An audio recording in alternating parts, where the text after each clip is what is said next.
Hello, my name is Alan Lynch, Head of Education at LearnSignal, and welcome to this video reviewing Strategic Business Leader and providing you exam and study advice to prepare for your next SBL exam.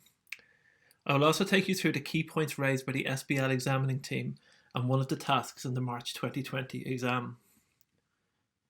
SBL is a 4-hour exam with a single compulsory question, and in March 2020 it was about a firm of information technology consultants, Tech There For You Co. TT4U, that offered a range of services including technology support and data hosting. Your role in the exam was the leader of a team from an external consultancy firm that the directors had engaged to advise them. It is important at the outset of the SBL exam that you determine what your role is, so all of your answers can be provided from this context. This will attract more technical and professional marks throughout your paper. The marking scheme included 80 technical marks for the correct use and application of technical knowledge. For every element of technical content, answers needed to be applied to the case. In addition, the marking scheme included 20 marks for professional skills and competencies. When awarding professional skills marks, markers looked primarily at the professional skill being tested in the task requirement, but they also looked at the general professionalism that candidates were demonstrating.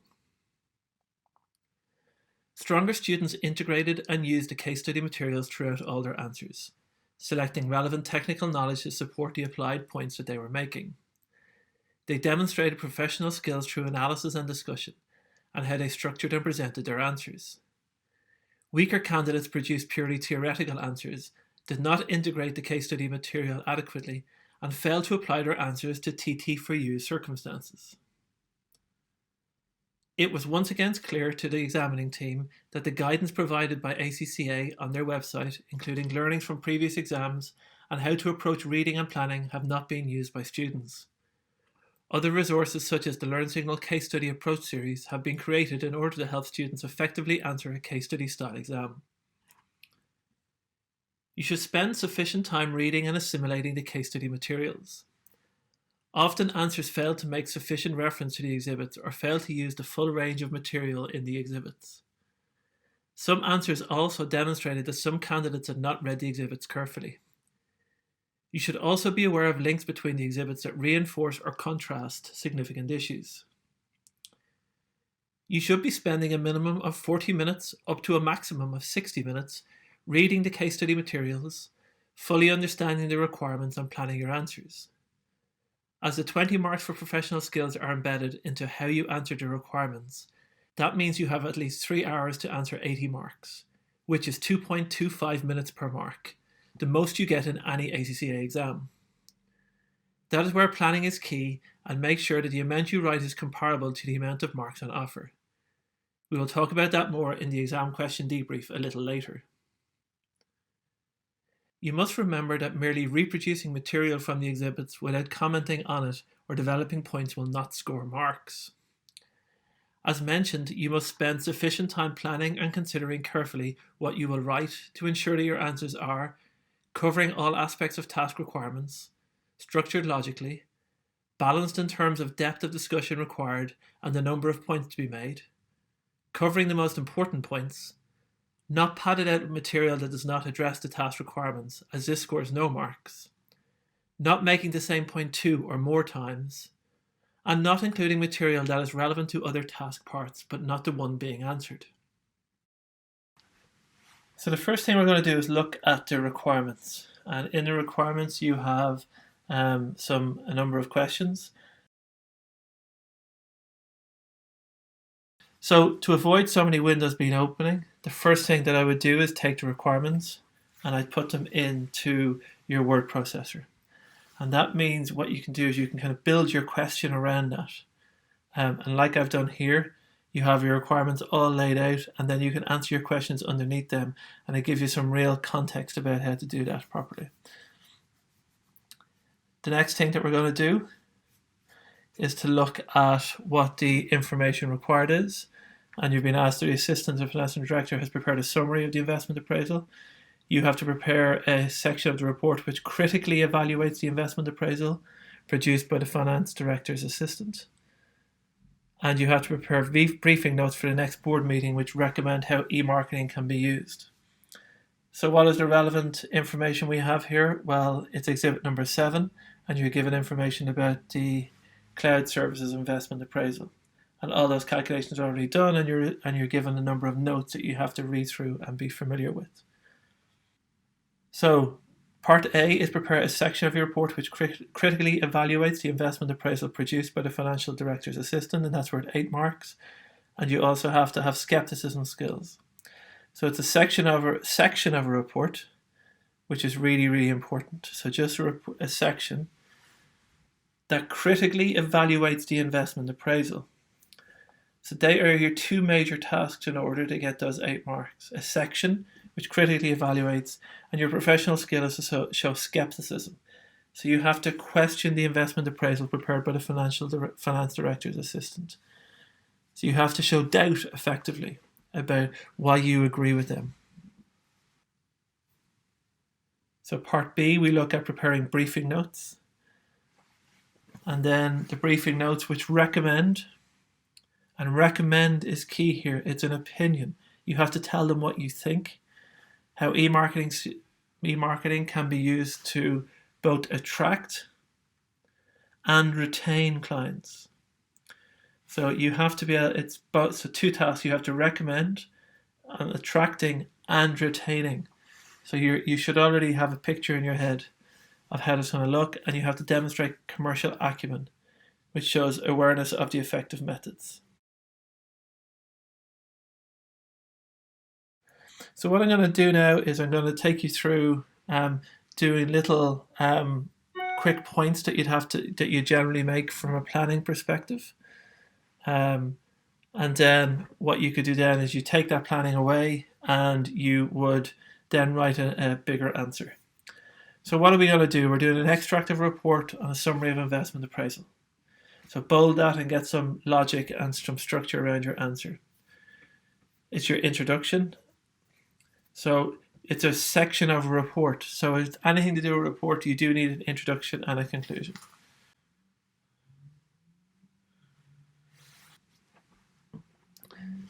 So on your calculation here, you can see sales and contribution and marketing costs and all the way down to discount factors.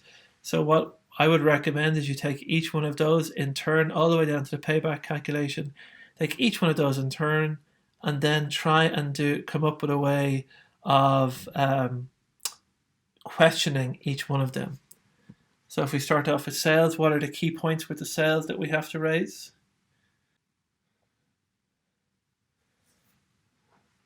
So the first one is that the single sales figure is lacking information on drivers. We need a little bit more data on the sales figures. There's no justification for the percentage increase in sales. So there's no logic, there's no business plan really around that, and we'll come to that a little bit later.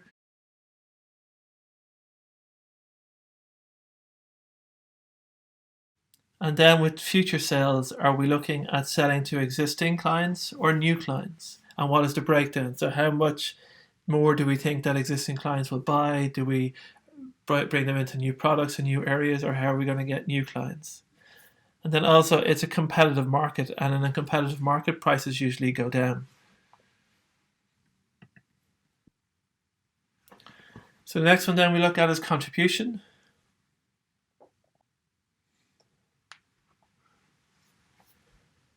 So we don't see any detail of the margins of the past in our calculation here. So how did they come up with that contribution? What were the margin amounts that drove it? There's no details on variable costs. So could these costs increase? Could they cause us more issues? How dependable are those estimates?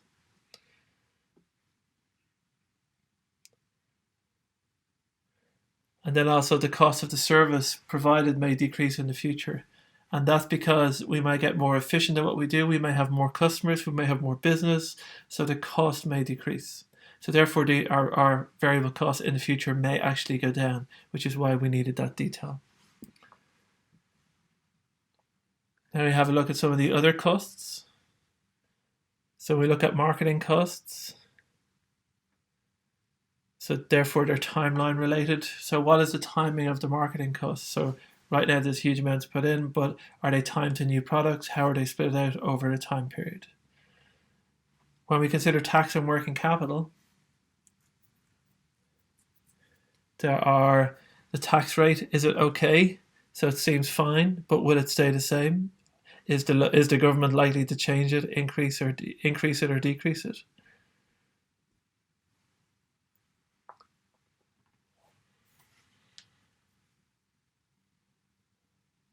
And then we see that there's no allowance for capital expenditure in our tax.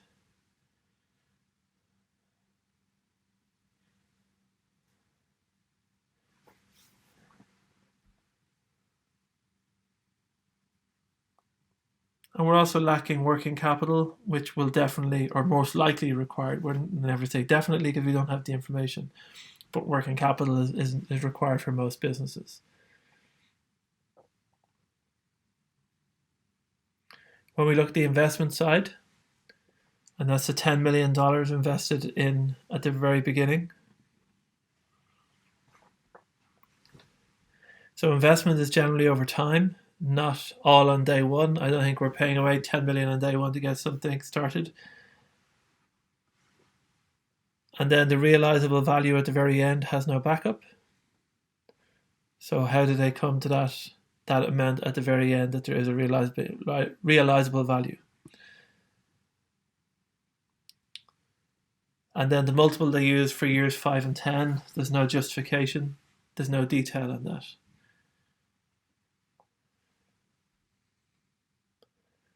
We also look at from the terms of the investment, it's a 10-year investment, but they are in the IT industry. So does that IT industry move faster? Is that 10-year investment that's in later years, is it really right to say it's invested because the industry is moving so far? Should it have been fully used and fully written down at that stage?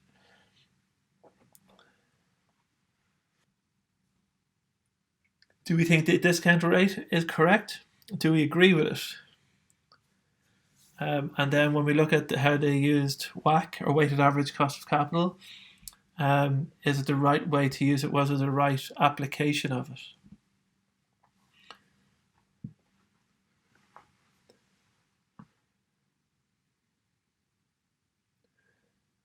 Next, we'll have a look at the payback model.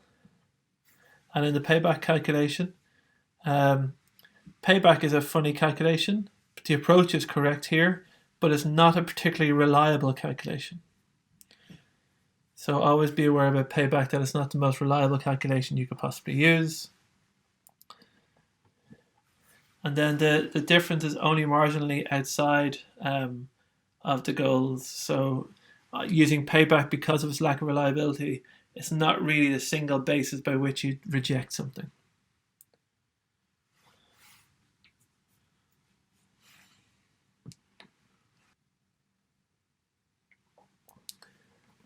And we have a look at our sensitivity analysis.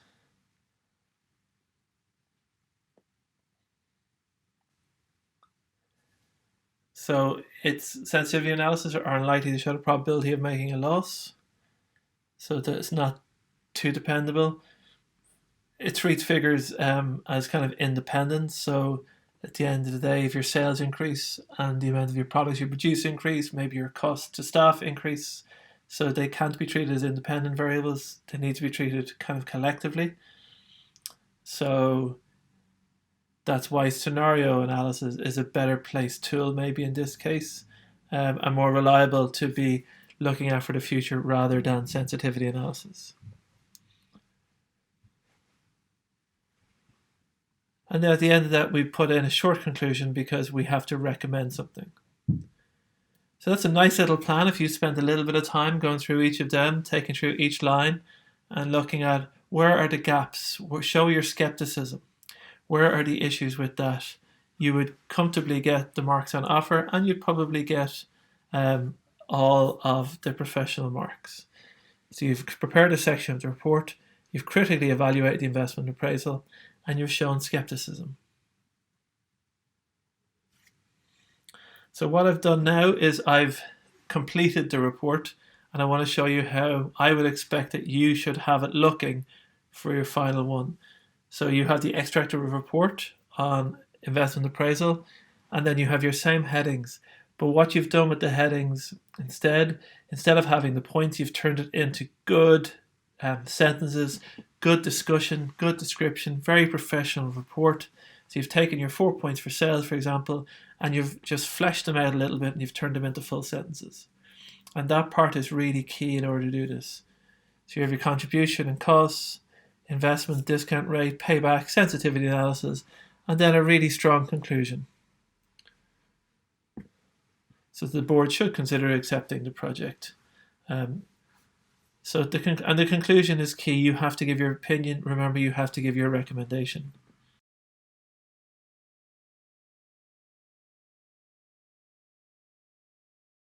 Now if we move on to part B of the question, prepare your briefing notes and recommend how e-marketing can be used to attract and to retain clients.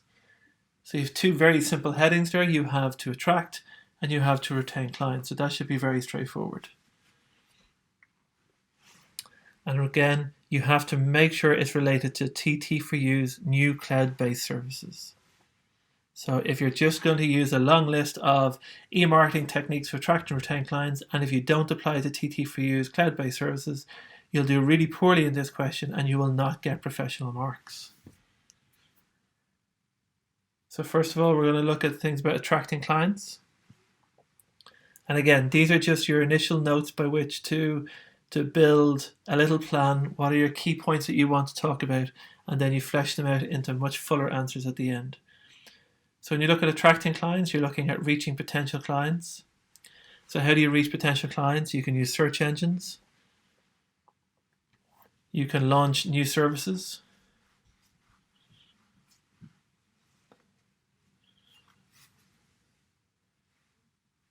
Or you can consider branding and changing how you've branded your business. So the next one is to increase your potential clients and what are different e-marketing ideas in order to do that. So the first one would be looking at social media.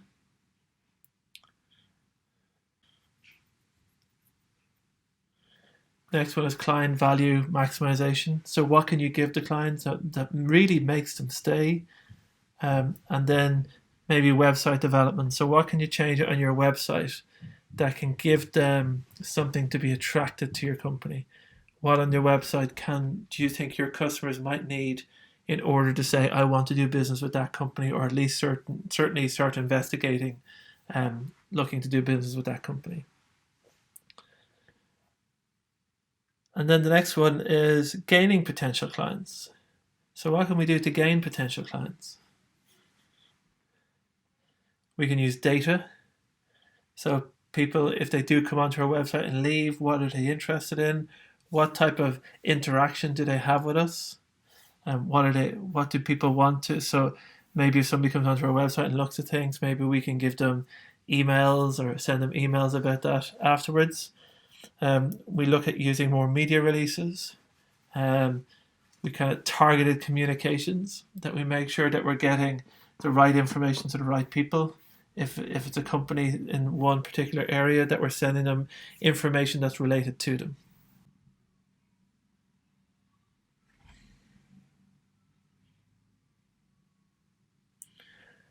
So we've looked at attracting, now we're going to look at retaining clients.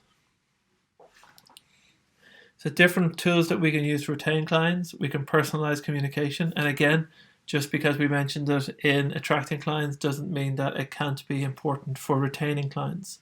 Because if they got attracted because of personalized communication, it's something they're going to expect to be consistent. Building relationships.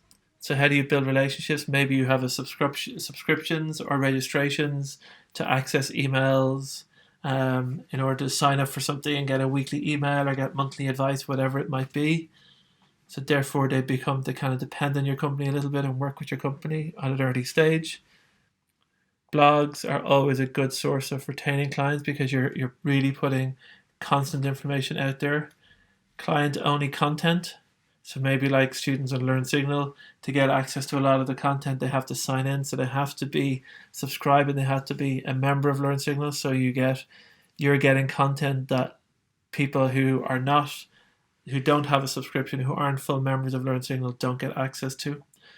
And proactive staff. Maybe, again, us doing these webinars would be something, and these videos might be something useful that we're being proactive and we're trying to find gaps that people are lacking in. So now you've looked at your attracting clients and you've looked at and retaining clients. So you can really say, okay, in my planning, I've ticked off everything. I've answered everything that's in the question. So now, how do we do that now based on what we look at? So we look at the briefing notes and what's the purpose? Remember, these are briefing notes for a board meeting. So what is the purpose of these notes? It's to talk about promoting new services. It's a combination of ideas that you're already using, but maybe can enhance. The notes also show methods on how this should be used within a framework. So you split your attracting and retaining clients. Again, you've got rid of all your bullet points. You've nice and neatly put them into main points, full sentences, really kind of fleshed out your ideas and your thoughts. As you can also see within each section, like gaining potential clients, you've left gaps between key points. So the examiner can really go through this and see that you've made a number of separate points. Similarly with retaining clients, please at all costs try and avoid leaving those bullet points in, turn them into full sentences. Remember, you are talking to a board. They don't expect bullet points. They expect a point and they expect to get real backup about what that point is about. Also at the very end, remember to take away all of the content on it that's related to the question. So anything that you copied in at the very beginning related to requirements, delete all of that and just leave the part that you created into your question. So we wish you the best of luck with this, and it's really exciting way of doing your exams. And if you practice it using this tool on a constant basis before your exam, I think you have a really, really good chance of passing this exam, because I do think it helps you be a little bit neater, a little bit tidier, you're planning a little bit better, and it gives you a better chance of passing the SBL exam. We'll now look at what the examiner taught. Task 2A required candidates to critically evaluate an investment appraisal of a development in cloud-based services prepared by the finance director's assistant. We know that professional skills were available for demonstrating skepticism skills in questioning the investment appraisal and the financial director's assistant had prepared. The format required was a section of the report to TT4U's board. This task required a systematic approach, reviewing the net present value calculation line by line and considering whether there were any elements that were missing, and then considering the payback calculation and the notes about sensitivity. Candidates who did this and explained clearly why they were querying the figures produced or assumptions made by the assistant scored well, and quite a number achieved full technical marks. The most significant weakness was candidates failing to provide an explanation of why they were querying aspects of the appraisal. It is not enough just to say predicted sales increase and contribution rates were unrealistic. Answers had to give reasons, such as a new service facing significant competitive pressures. General comments such as assumptions needed to be reviewed or figures needed to be recalculated were also not rewarded, as candidates needed to make comments about specific aspects of the appraisal. Candidates also appeared to demonstrate a lack of underpinning knowledge from financial management by failing to query mistakes such as the cost of debt and the cost of capital. Surprisingly, a number of candidates failed to answer this part. Professional marks were often strongly correlated to technical marks in this part. Candidates scored low professional marks because they failed to explain clearly why they were challenging what the assistant had done, or because they did not discuss important elements at all, such as revenue versus contribution in the net present value calculation and the payback calculation. Task 2B required candidates to recommend how e-marketing could be used to attract and retain clients for TT4U's new cloud-based services. Professional skills marks were available for demonstrating commercial acumen skills by showing awareness of effective methods for e-marketing and the new cloud-based services. The format required was briefing notes to the board. This task was generally answered poorly. Some candidates did make a number of creative suggestions of how e-marketing could be used, although very few did so within the framework of establishing and strengthening relations with clients. Many candidates discussed the benefits of e-marketing without showing how e-marketing methods could attract TT for U's clients. The 6 I's framework was often used in answers and was often not much help. Frequently, candidates made general comments under a number of the I's that were not related to TT for U's situation and needs, and thus were not awarded marks. Some candidates discussed the cloud services that TT for U would be providing rather than how they would be marketed. E-marketing was also examined in the June 2019 exam, and performance was also poor then, suggesting that this is an area where candidates need to be better prepared. Professional marks for this task were often low, in line with the technical marks. Most candidates scored one of the lower grades, as they failed to discuss e-marketing methods in the context of TT for U. Candidates who did discuss relevant real-life methods scored well. In many cases, those candidates who failed the exam did so because of lack of analysis skills, which is an inability to select relevant information to answer task requirements, not explaining why the points made were significant in the context of the task requirements, a lack of commercial awareness, failing to respond to requirements in a professional, commercial manner, wasting time making irrelevant points, and failing to provide everything that the requirements specified. I hope you have found this video useful. Thank you and all the best in your SBL exam.